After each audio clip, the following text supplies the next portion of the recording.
De acordo com esse texto, nós vemos aqui as duas prioridades apostólicas que geram obrigatoriamente um avivamento global que dura até hoje. Você parou para pensar que só o fato de estarmos aqui é fruto de um avivamento que veio há 2000 anos atrás e não cessou? É claro que o avivamento apostólico, no caso o dia de Pentecoste, cessou, por exemplo, praticamente na Europa toda. Mas ainda permanecemos de pé, mostrando que aquilo que aconteceu em Atos no capítulo 2 permanece até aqui. A primeira igreja do mundo, do universo, a primeira igreja de toda a história nasceu em Atos 2. De lá veio aquilo que pregamos. Então, de acordo com esse texto aqui de Atos 6, versículo 4, quanto a nós, nos dedicaremos a duas coisas. Veja você que o evangelho é simples. Veja você que a maneira de recebermos da parte de Deus não é muita coisa. Quanto a nós, nos dedicaremos a duas prioridades: oração e palavra. E de acordo com esse texto, nós percebemos que a igreja primitiva, a igreja apostólica, não se dedicou a muita coisa. Eles se dedicaram a apenas duas coisas: oração e aplicação da palavra. E é isso que eu vou falar: palavra e oração.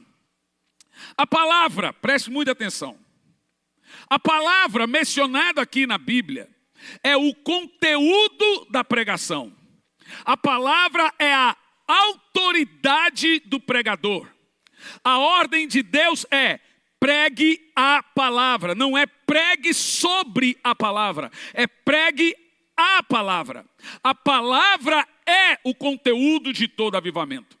De tal forma que pregador não cria a palavra.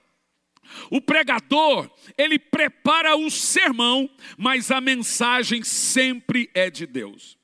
A mensagem que nós encontramos na Bíblia, quando nós falamos o termo mensagem, devemos entender que a mensagem ela emana do próprio texto.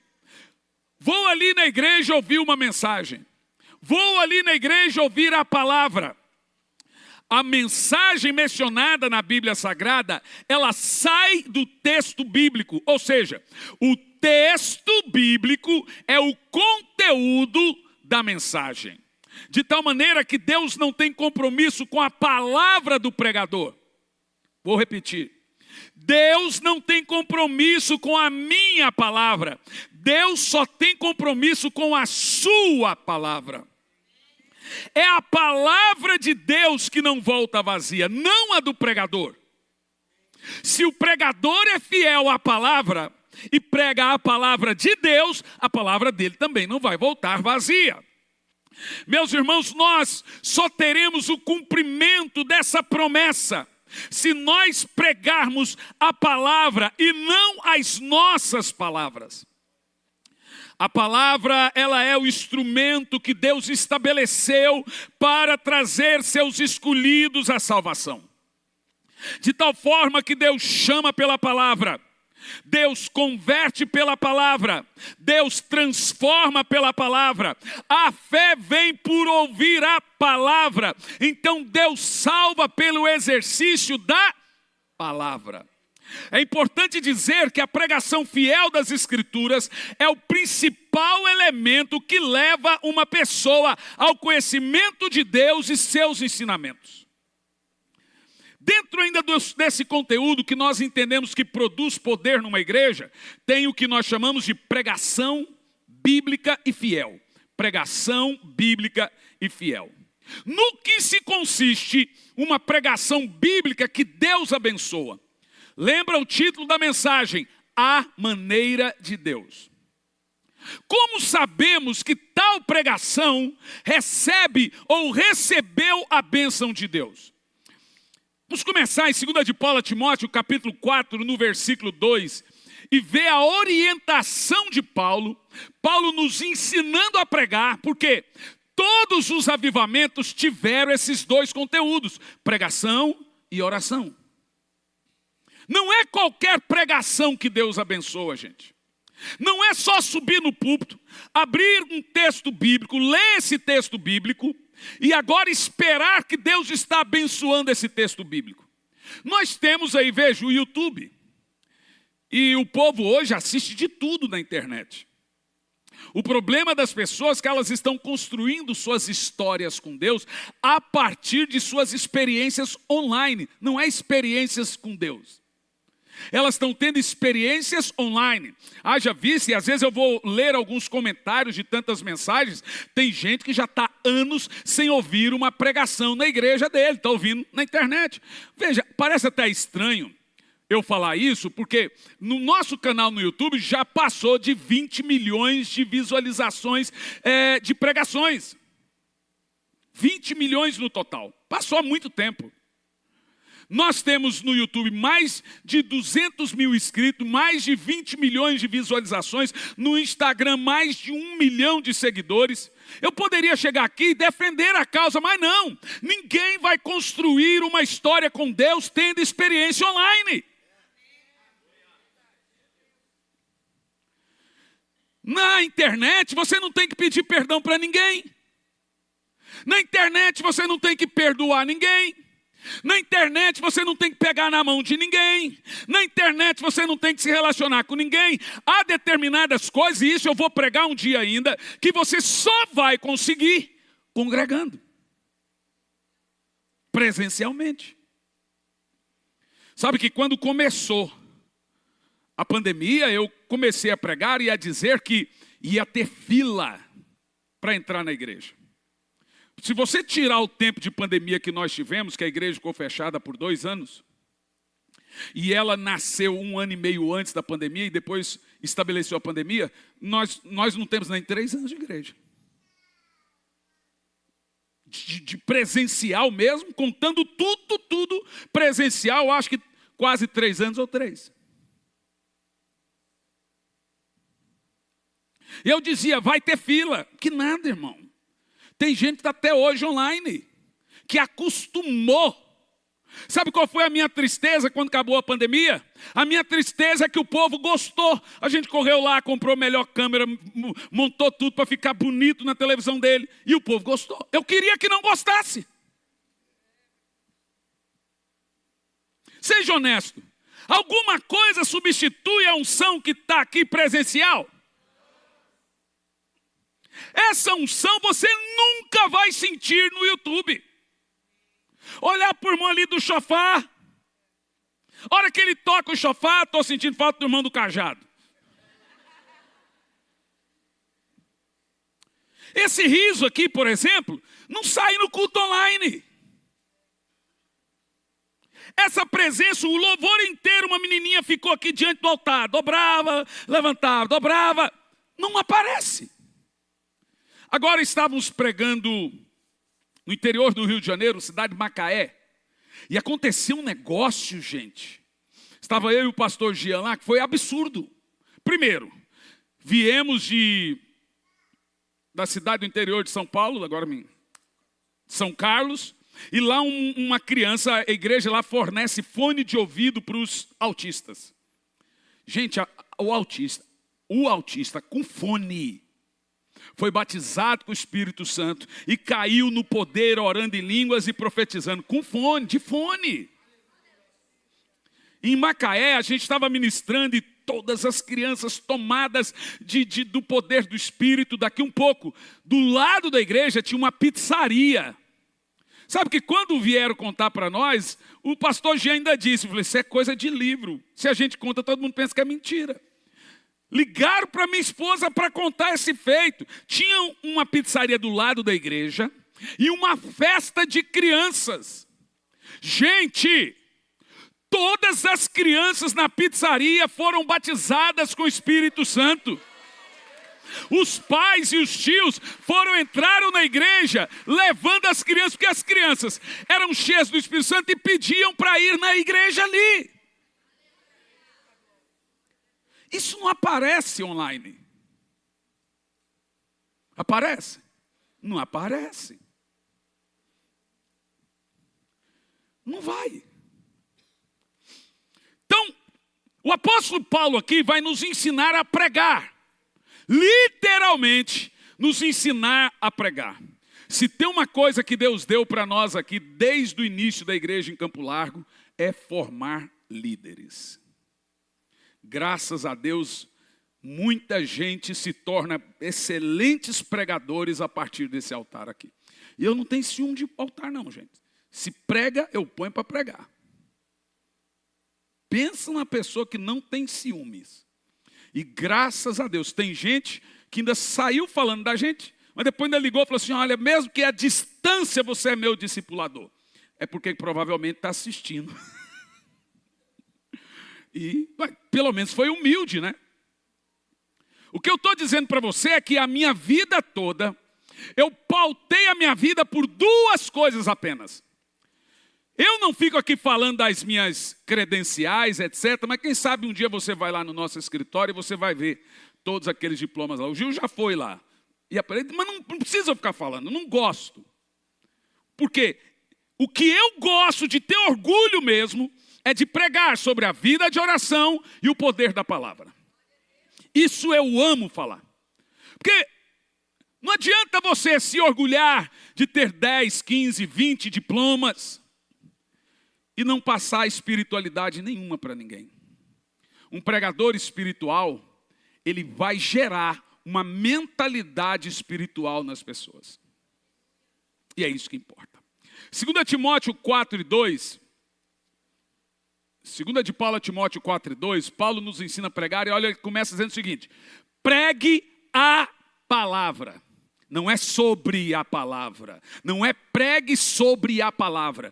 Paulo não está mandando você citar a Bíblia apenas. Tem gente que prega um sermão completamente antibíblico, mas cita versículos bíblicos.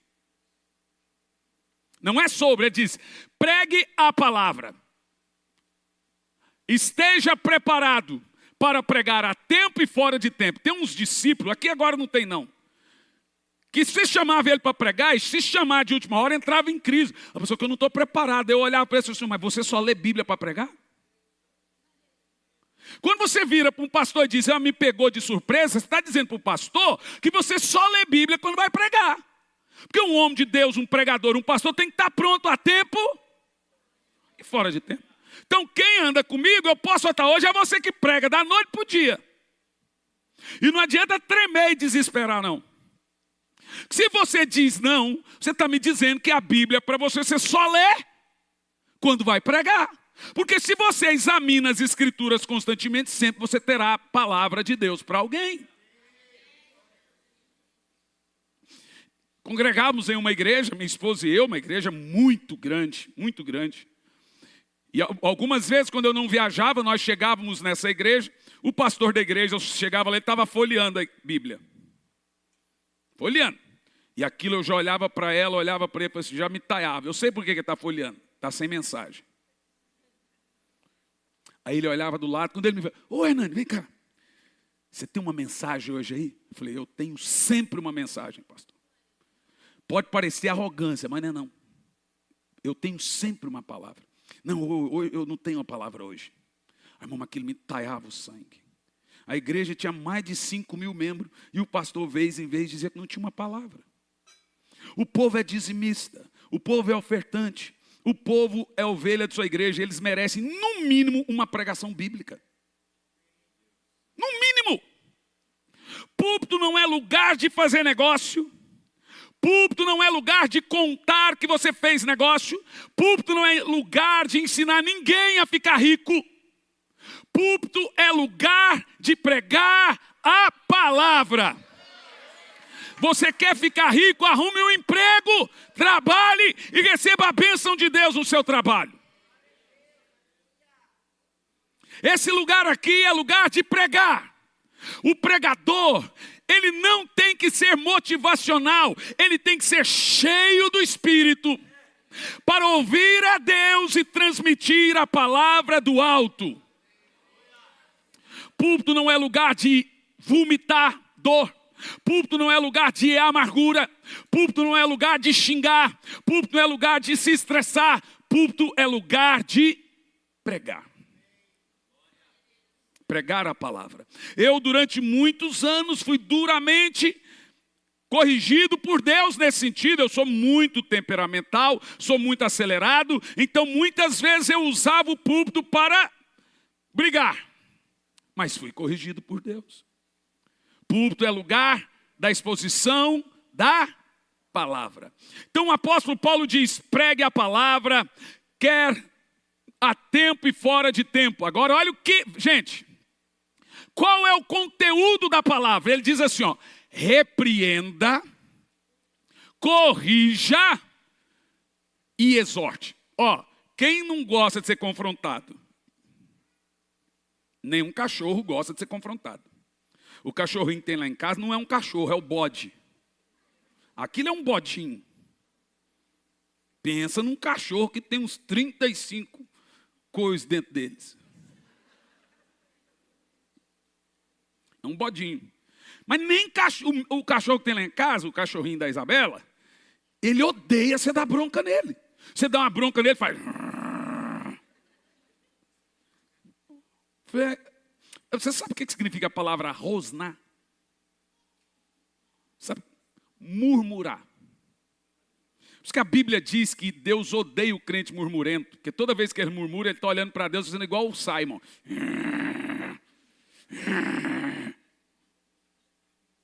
Mas olha o que é o conteúdo da mensagem, gente. A igreja primitiva não tinha medo de confrontar o pecado das pessoas, por exemplo.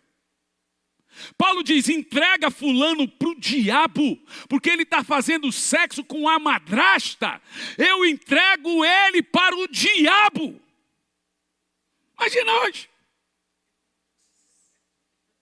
Esse pastor está entregando o povo para o diabo. Paulo diz, o conteúdo da mensagem, repreenda, corrija e encoraja. Então, uma mensagem bíblica, ela tem no seu escopo correção, repreensão e também encorajamento, é evidente. Então, você quer saber que você está num lugar que pelo menos está tentando ser bíblico, vai ter correção em amor, vai ter repreensão em amor, mas também vai ter motivação, encorajar, levantar os irmãos, porque até um pouco, se toda vez que ele for levar uma paulada, ele não volta mais. Ninguém aguenta passar a vida só apanhando também.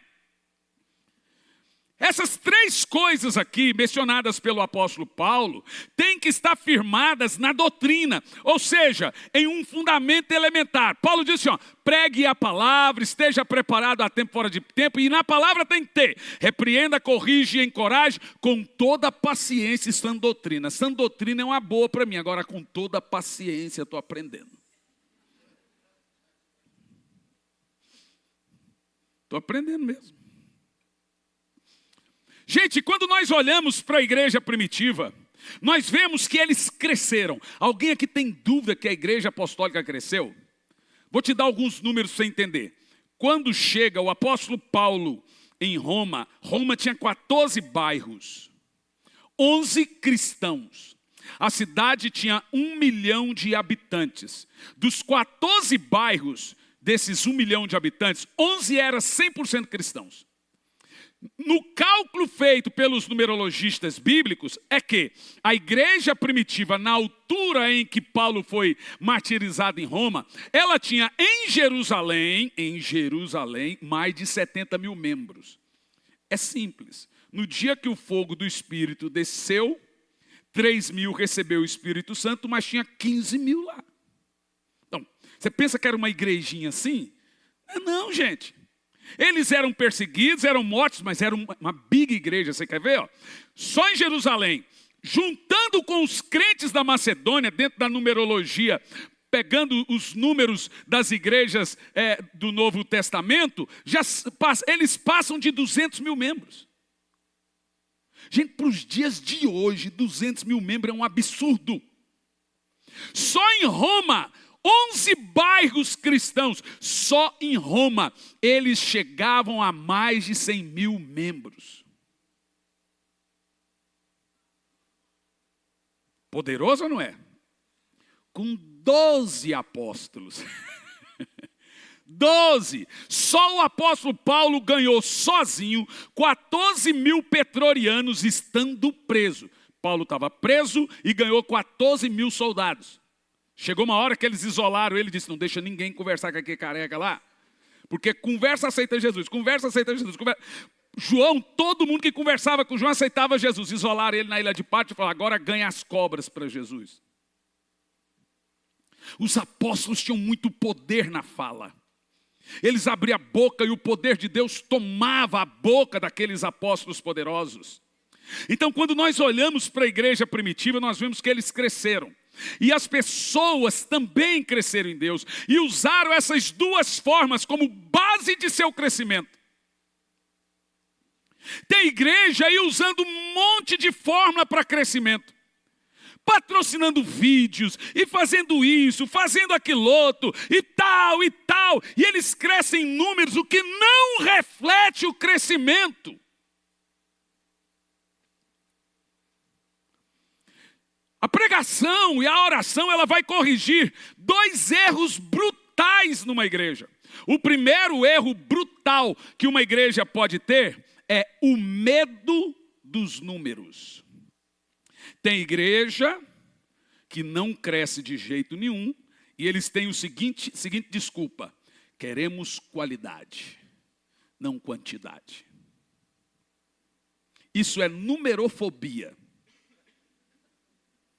A desculpa deles é que a igreja deles já existe há anos e ela não cresce porque eles são um grupo seleto de escolhidos. Isso é ridículo. Segundo, a numerolatria. É igrejas que focaram no números sem pensar ou focar se estão dando leite puro para o povo, a comida pura para o povo, sem perceber se estão crescendo espiritualmente. Gente, é o seu nível espiritual que determina seu referencial. Isso quer dizer que tem gente que consegue ouvir certo tipo de pregação, porque é o nível espiritual dele. Tem gente que consegue ouvir certo tipo de música. Nossa, que delícia essa música. Eu fico assim. Porque é o nível espiritual. Chega um momento na sua vida que você não consegue mais ouvir certas coisas.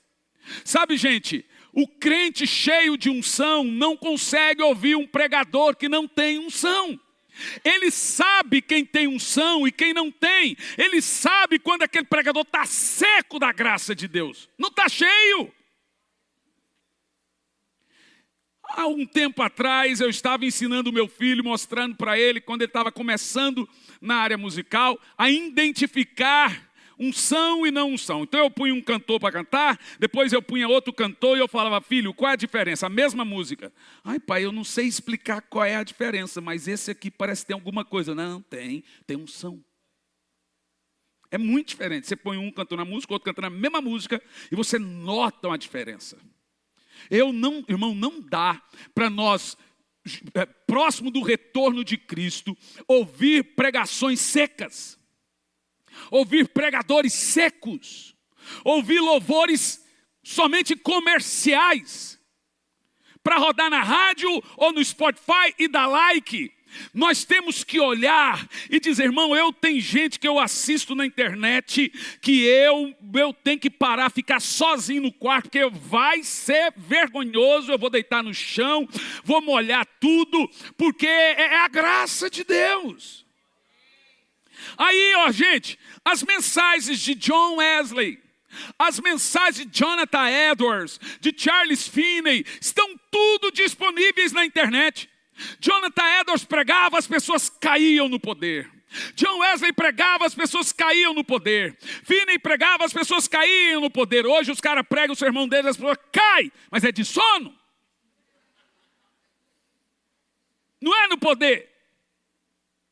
A mesma mensagem.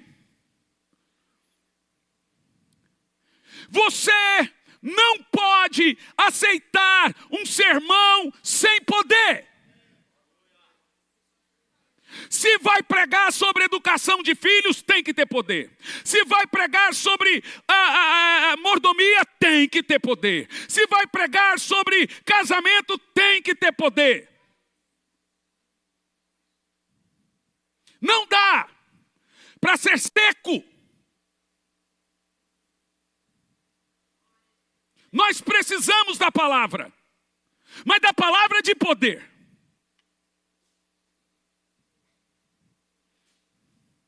Pastor, como é que eu sei que alguém tem unção ou não? Você tem que ter unção para identificar quem não tem unção. Sabe por que o povo não está cobrando mais unção num sermão? Porque eles também não estão ungidos. É um fio desencapado com outro fio desencapado. Se tem unção com outro, vai assim.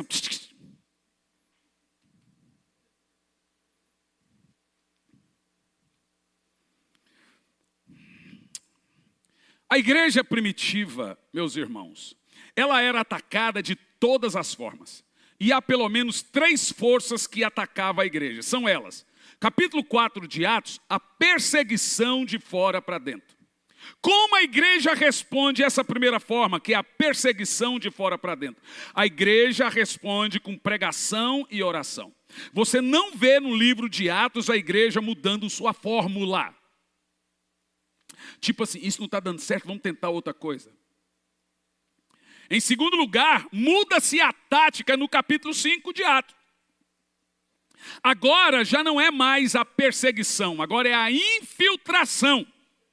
Satanás introduz dentro da igreja pessoas hipócritas, como Ananias e Safira. Como que a igreja responde? Pregação, oração e agora um detalhe, disciplina.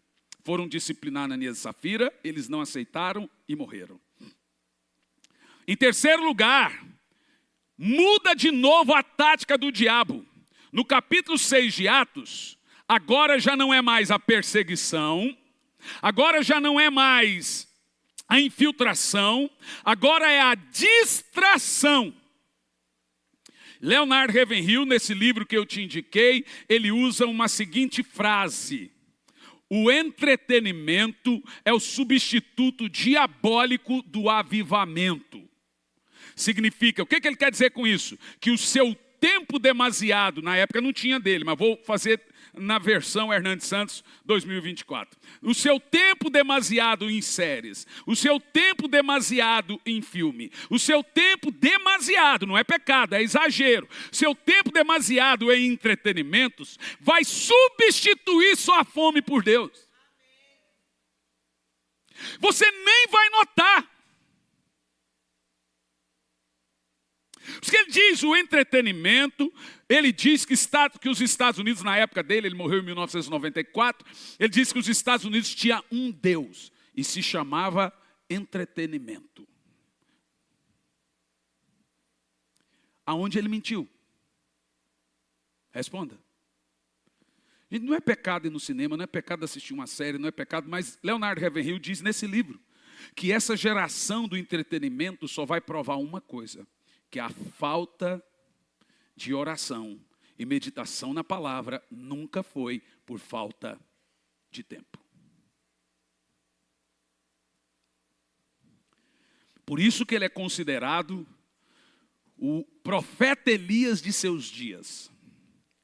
No capítulo 6 de Atos, muda a tática, agora é a pior de todas as táticas. Satanás percebeu que não adianta perseguir, a igreja cresce em meia perseguição.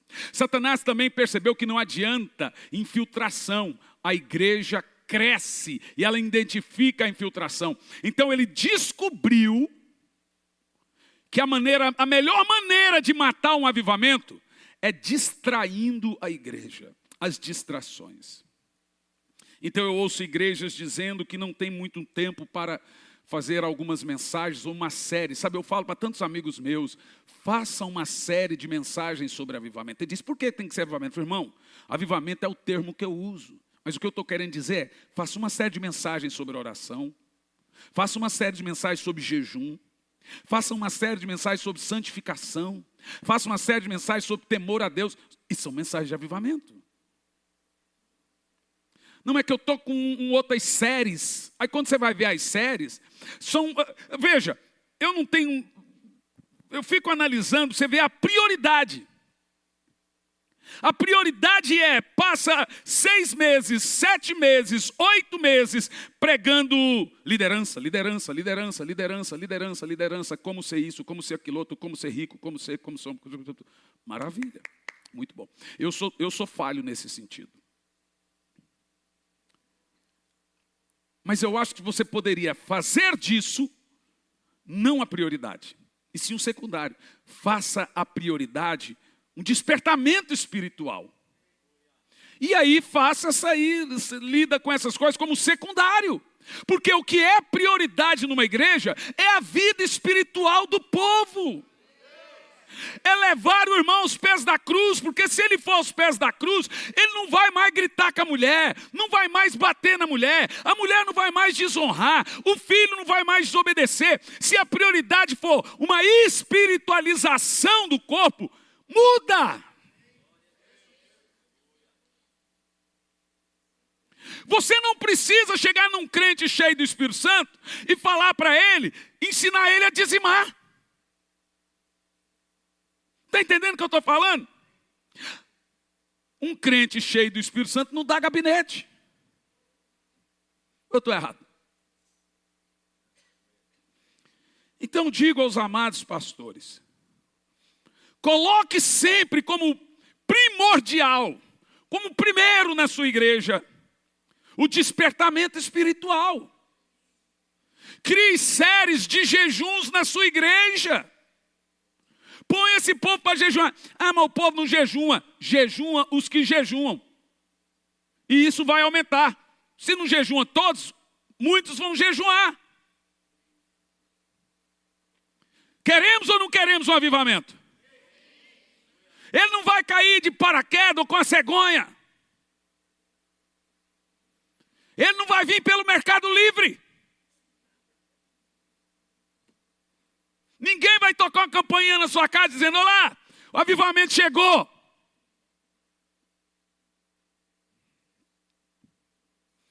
Como que a igreja responde o capítulo 6? Diz a palavra, a escritura, que os apóstolos estavam distraídos, sabe com o quê? Sabe com o quê? Com os próprios serviços da igreja. As coisas administrativas, é o que eu acabei de falar.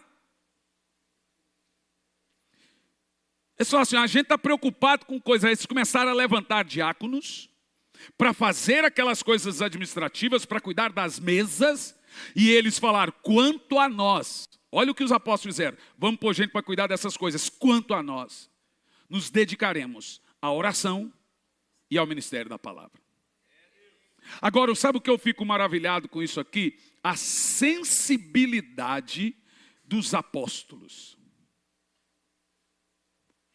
Irmão, qualquer coisa que te rouba Deus, Deus vai tirar de você. Pode ser até a própria obra dele.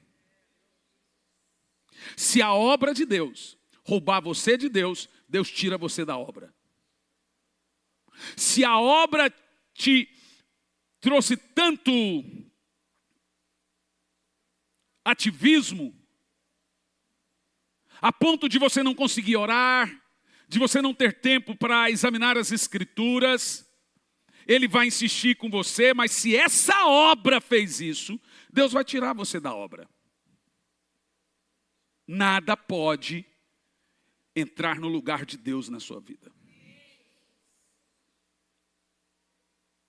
Eu gosto muito dos pastores da época em que eles saíam. Eu tenho um irmão que por anos já ele sai todo dia, 6:30 da manhã de casa, e vai para a igreja orar das 7 às 10. Dave Robertson dizia o seguinte, olha o que Dave Robertson dizia, é uma máxima dele, tá? Não é minha, não. Ele dizia o seguinte, eu preciso gastar 8 horas com o Senhor. Ele disse, eu só sou pastor. Um trabalhador trabalha 8 horas. Um advogado trabalha 8 horas. Um funcionário trabalha 8 horas. Eu preciso gastar 8 horas com o Senhor. Dave Robertson dizia isso. Se você quer servir a Deus, e assim, aqui na quarta vem muitos pastores ou obreiros da casa do Senhor.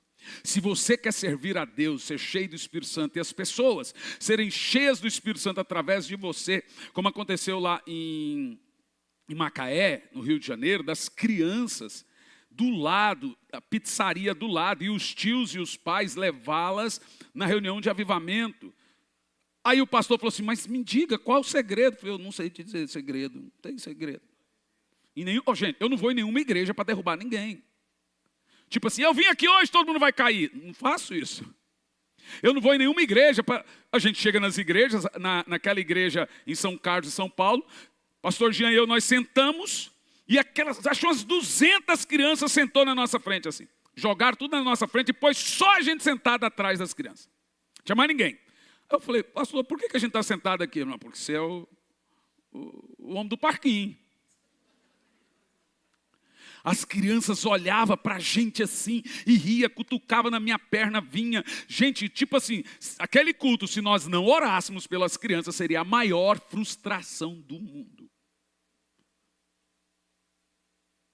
Ninguém, veja, isso não é planejado. Mas isso é desejado. Sabe, as pessoas não entendem como se compra unção. Unção é a coisa mais cara da Bíblia. Ela exige valores, não monetários, mas valores de tempo, de renúncia, de horas, de lágrimas, horas e horas sem dormir. Tem gente que não entende, porque a unção ela tem 2 mistérios. Primeiro mistério, ela é cara para comprar e quase de graça para entregar. Então, em 30 segundos, em 1 segundo, em 1 minuto, em 15 segundos, uma pessoa recebe a unção que você tem. Mas é caríssima para receber. E às vezes, por não terem discernimento que a unção é cara para comprar, mas barata para dar, ela confunde, ela pensa que é barata também para ter. Mas não é não. Então ela pensa, o pastor tem, eu posso ter.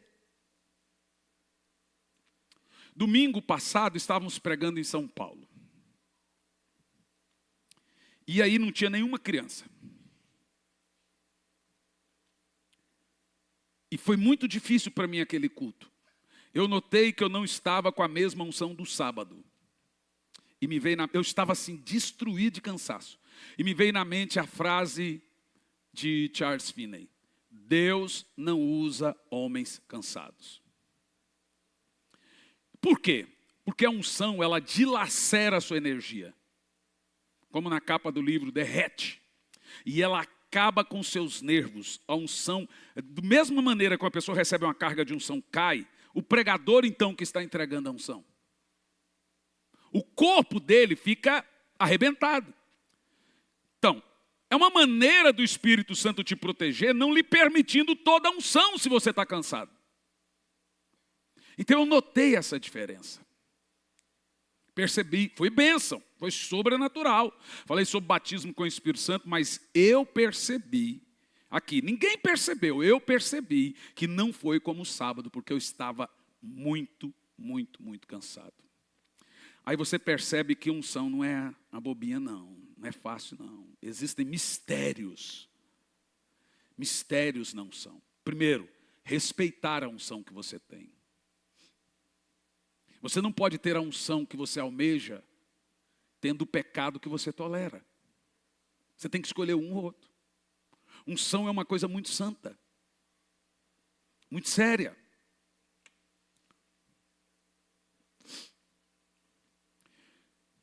De acordo com Atos no capítulo 6, os apóstolos dizem, vamos nos consagrar. O que eles falaram? Eles perceberam que a unção não estava descendo mais. Vocês estão entendendo o que eu estou falando?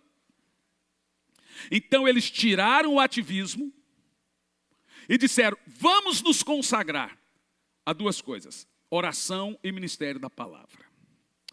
Oração e o ministério da palavra são 2 grandes elementos que levam uma igreja a um crescimento saudável, mais lento, porém saudável. A receita para o crescimento saudável da sua vida e da sua igreja, de forma geral, é a oração e o ministério da palavra. É uma pesquisa feita nos Estados Unidos com mais de 100 igrejas, no Brasil, com mais de 100 igrejas pela CEPAL, sobre crescimento saudável de igreja, seus jovens, seus membros. A pergunta foi: o que faz uma igreja ou uma pessoa crescer espiritualmente, saudavelmente, em números e em qualidade? A pesquisa está levando em conta o número e a qualidade. A pesquisa revelou que muitas igrejas crescem em números, mas as únicas que cresciam em números e qualidade espiritual se davam ao fato da fidelidade nas duas práticas. Fidelidade na palavra e na oração. A pregação bíblica, gente, ela é poderosa. Ela vai corrigir duas grandes armas que atacam a igreja. Primeiro, ortodoxia morta. As igrejas tradicionais se gabam de serem igrejas ortodoxas. Há muitas que não pregam heresia, há muitos que não creem em heresia, há muitos que não praticam heresia, mas falta poder do alto. Falta virtude. Ortodoxia morta mata. John Wesley disse a famosa frase: põe seu sermão no fogo ou põe fogo no seu sermão. Um outro homem disse: nós estamos à procura de melhores métodos. Embaldes disse: Deus está à procura de melhores homens. Embaldes acostumava dizer que Deus não unge métodos, Deus unge homens. Homens mortos tiram de si sermões mortos e sermões mortos matam. Nós dependemos do Espírito Santo. E a palavra tem que ser pregada com fidelidade bíblica, mas com o óleo do Espírito, mas com o poder do Espírito. Dwight Lima Moody dizia: se o púlpito pegar fogo, os bancos também pegarão. Perguntaram para Moody como termos um avivamento na igreja. Ele disse: acenda uma fogueira no púlpito. A pregação, gente, é uma tarefa espiritual. Então uma mensagem gerada na mente só alcança a mente. E uma mensagem gerada no coração alcança os corações. Um pregador espiritual que prega debaixo do poder e da unção de Deus irá gerar uma mentalidade espiritual nas pessoas.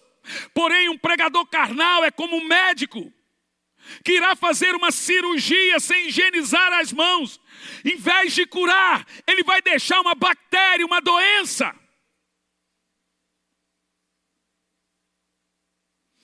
Não é com argumentos intelectuais, tiradinhas ou piadinhas treinadas ou meios para envolver a mente das pessoas, técnicos como PNL, programação neurolinguística, que se consegue vitória em cima do púlpito.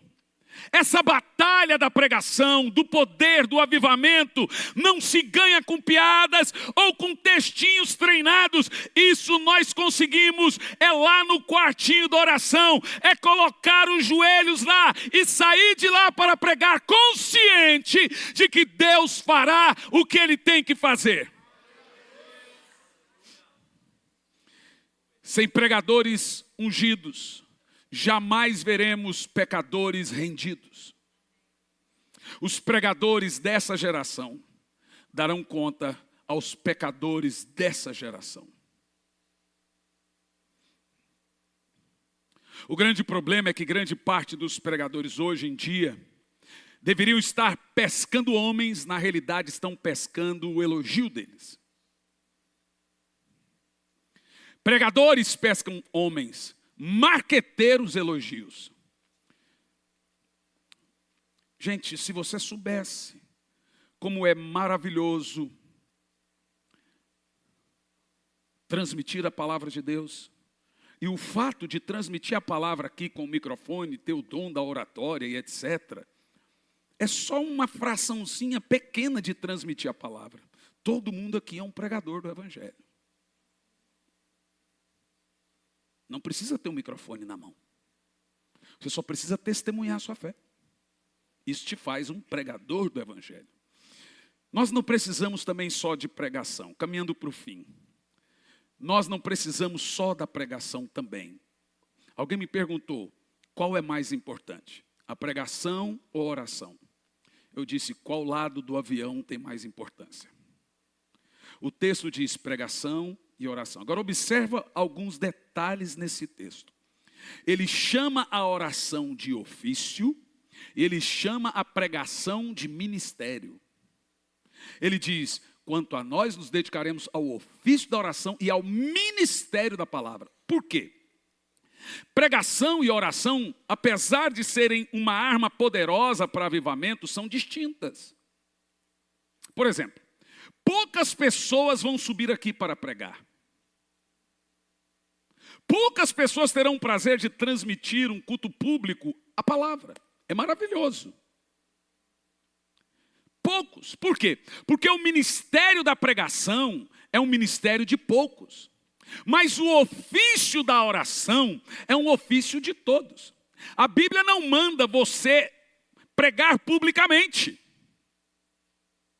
Mas a Bíblia ordena, o apóstolo Paulo diz: ordeno que todos, em todos os lugares, orem. Diz: eu ordeno que você ore.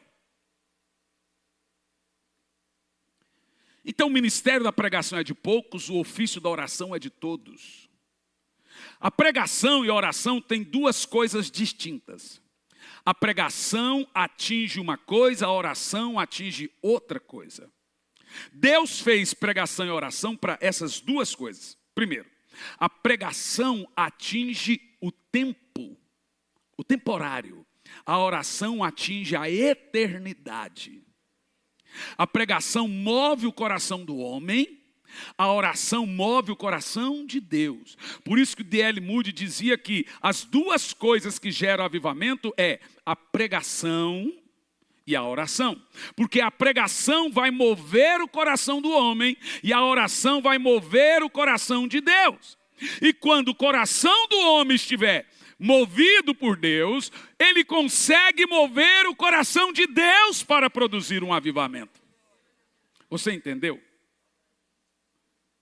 De tal forma que quando você prega, presta atenção, gente, você não prega para Deus. Gente, presta atenção, Deus não ouve mensagem. Deus não ouve pregação e não lê seu sermão. Então você imagina que Deus está lá no céu dizendo: põe de novo aí no YouTube, eu quero assistir de novo. Uau, que palavra poderosa, Hernani, essa você arrebentou. A palavra não foi feita para Deus, assim como a oração não foi feita para o homem. A oração foi feita para Deus e a palavra foi feita para o homem. Você não prega para Deus e você não ora para o homem. Você ora para Deus e você prega para o homem. Então, o avivamento, ele precisa ter dois corações inclinados e movidos para avivamento. E como se faz isso? Palavra e oração. Palavra muda o homem, oração move Deus.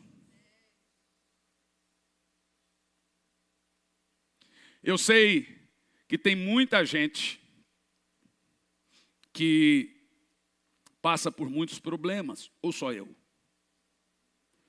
E vai por mim, irmão. Você não vai alcançar nenhuma vitória se você não se render à oração. Com oração é muito difícil. Sem oração é impossível. Então eu prefiro o difícil.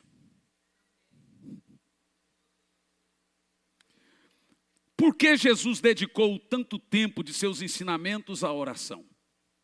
Jesus não ensinou ninguém a pregar, não ensinou ninguém a curar, não ensinou sobre andar sobre as águas, não ensinou a expulsar demônio, mas ele ensinou a orar.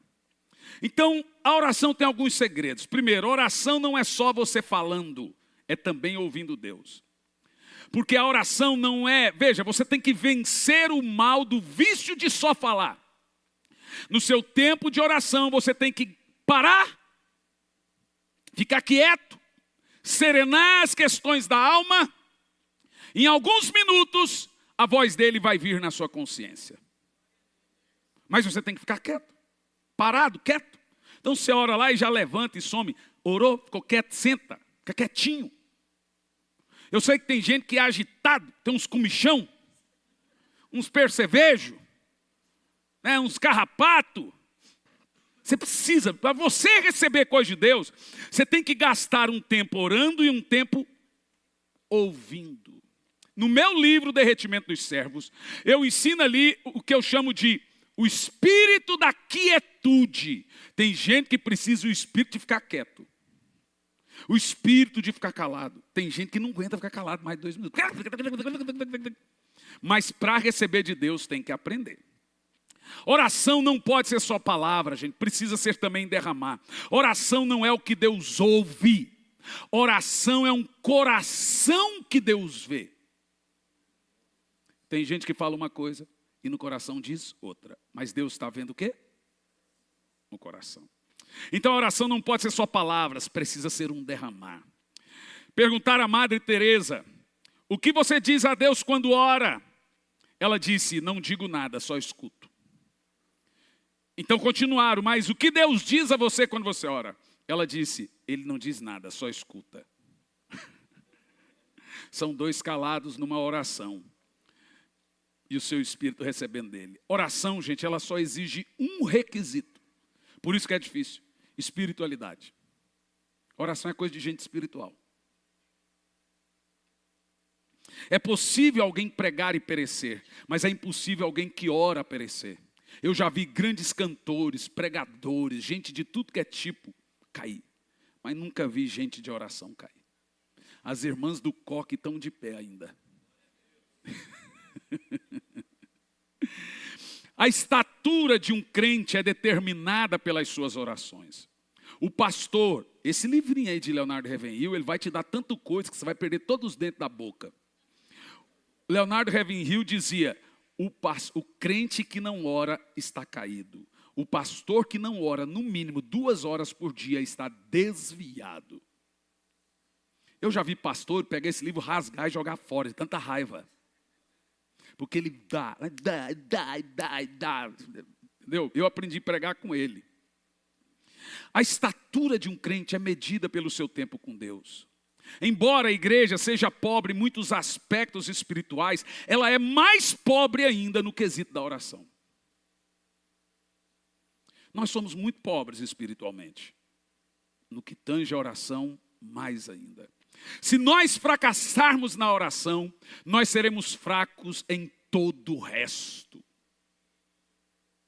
Oração, ao mesmo tempo que é profunda, ela é simples. Até uma criança pode orar.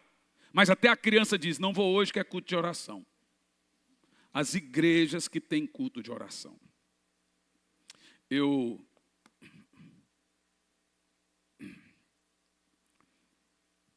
sou de uma época. Jean, pega o teclado para aparecer que está terminando. Eu sou de uma época, quando eu falo sou de uma época, parece que eu tenho 60, 80 anos, né? É que eu nunca fui ex-nada na minha vida, gente. Você sabe como é que eu fazia para tomar ceia sem ser batizado? Eu pegava um copo d'água e uma bala, e a bala para mim eu fingia que era o pão, e a água eu fingia que era o vinho, e tomava. Toda ceia. E chorava, gente, toda ceia. Eu voltava para casa chorando e chorava. Meu pai dizia, o que foi? Mais um culto que eu não tomo da ceia. 5, 6 anos de idade. Eu entrei dentro da água, perto dos 9, me escondi na fileira atrás dos irmãos que iam batizado. E meu pai batizando, só podia batizar com 12. E eu entrei dentro da água. Quando meu pai olhou, tinha um piscuí ali. Eu olhei para ele e falei assim, o senhor vai me batizar. Ele falou, por quê? Está todo mundo olhando aqui, pai. Não vai fazer feio. Então, meu pai, são 5 filhos, então, na escola bíblica dominical, antigamente, você citava um texto bíblico, o irmão levantava e lia o texto. Quem lembra disso aí? O irmão levantava, você lê, dá o texto, o irmão lê o texto, aí lia, não tinha tela. mas tinha que confirmar. Os filhos do pastor Aparício tinham que levantar, eram 5, e se não fosse a gente em primeiro, apanhava em casa. Então a gente lia, ninguém ganhava da gente. Gente, assim nós fomos decorando a Bíblia. E meu pai tinha que revisar a Bíblia em casa. Vamos ver, o que você já decorou? Na minha época, sabe como é que funcionava? Os maridos iam trabalhar à tarde, de manhã, os filhos para a escola, as irmãs iam para a igreja. Fazer sabe o quê? Fazer sabe o quê? Quem sabe? Orar. Passavam a tarde orando e voltava lá por 5 alguma coisa para esperar os filhos da escola e o marido do trabalho, todo dia. Você acha, meu Deus, eu arrepio inteirinho, toda vez que eu falo isso parece que é uma descarga. Você acha que a igreja chegou onde chegou por causa de teólogo? Você acha que a igreja chegou onde chegou por causa de coach? Você acha que a igreja chegou onde chegou por causa de métodos? Você acha que a igreja chegou onde chegou? A igreja chegou até aqui por causa das irmãs orando, dos irmãos orando, do povo buscando a Deus, das vigílias. Agora, se nós não voltarmos a nos entrincheirar de novo, a vida de oração e a extensa mergulhar na palavra de Deus, nosso futuro será como a Europa, chamado de continente pós-cristão. Eles abandonaram as coisas expiatórias, santificatórias, como oração, jejum, leitura da Bíblia, e encheram a igreja de coisas modernas, em termos de ensino. Não estou falando de luz, essas coisas não. Encheram a igreja na época de coisas, liberalismo teológico, por exemplo, universalismo, novas teologias para angariar gente. A igreja foi morrendo, porque a oração, gente, ela é o papelão que mantém o fogo sempre aceso.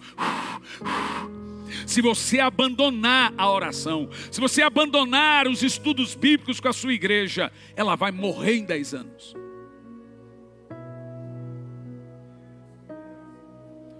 Eu lembro como se fosse hoje. Minha avó ia para... lotava. Círculo de oração. Era o que mantinha as igrejas. Fala da vontade de chorar, não dá? Mas pastor, por que não tem mais círculo de oração? Caiu em desuso, porque muitas igrejas também achou que não precisa. Assim como acabou com as escolas bíblicas dominical.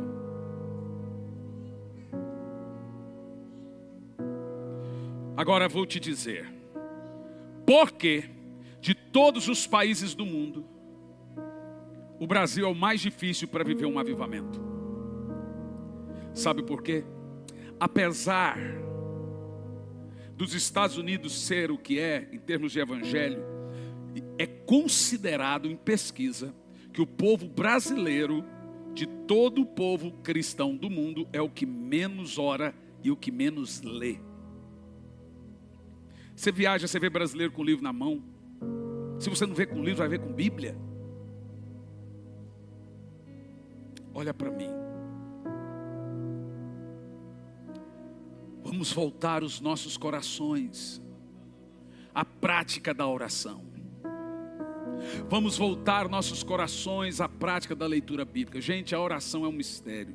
Você abandona ela, depois é uma luta absurda para retornar. Parece que você nunca orou. Parece que você não sabe orar. Porque a oração é espiritualidade. E a espiritualidade é assim.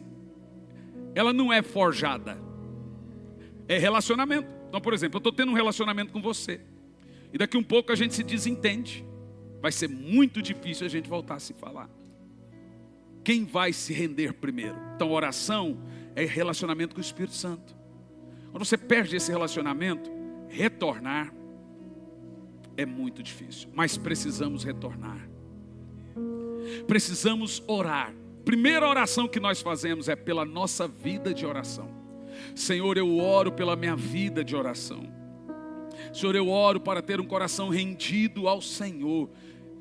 E, acima de tudo, se humilhar e dizer: Senhor, ensina-me a orar.